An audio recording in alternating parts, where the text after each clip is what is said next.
And they're going to come in, do their very specific task, and then leave. So that short period of time, they have to, maybe they're coming in with a skill set, but they got to be trained on the site itself. So then we talk about the cost of training. We want it to be low because training is expensive. Each of our nuclear sites has a training department. Each of those is probably 30 to 50 people. And we are constantly training our operators, our maintenance, every department we have. And our nuclear training department is an accredited program. So if we have any kind of tests, we have somebody overlooking and making sure that we're testing appropriately. Because if, let's say, there is a pump that breaks, well, why did it break? We go into a root cause analysis. Maybe the person who did work on it recently wasn't trained on how to do it appropriately. Well, it's a training issue. We should have trained them better. Now all the training for the next 10 years is going to be much better. So there's a huge amount of complexity here to make sure we're doing everything correctly.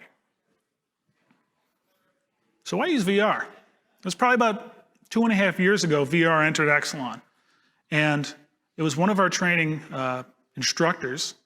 He got a small amount of money and he created one of the applications that I'm going to show you.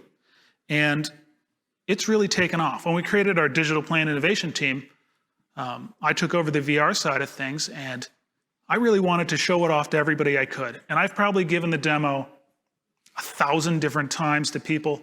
I've taken it to family days. I've taken it to everywhere I can and put the headset on people and talked about it, talked them through some of these jobs that we can do. And there are a huge amount of benefits that we have, and I got a handful of them listed here. You know, we're trying to simulate tasks. We want to make things safe because you're not going to get radiation dose when you're wearing a VR headset because you're not inside the plant. And we want to make things, you know, what's the term I used here? You know, cost effective and unique and realistic. We want to make things memorable so that when you do go into the plant to do the real job, you know what you're doing. You may have practiced it in a training learning center with a pump and you're actually turning wrenches and things like that, but you can only do that so often. In VR, you can hit reset and you can try and try again. We can have 10 people all working at the same time. We can show you data in unique sorts of ways.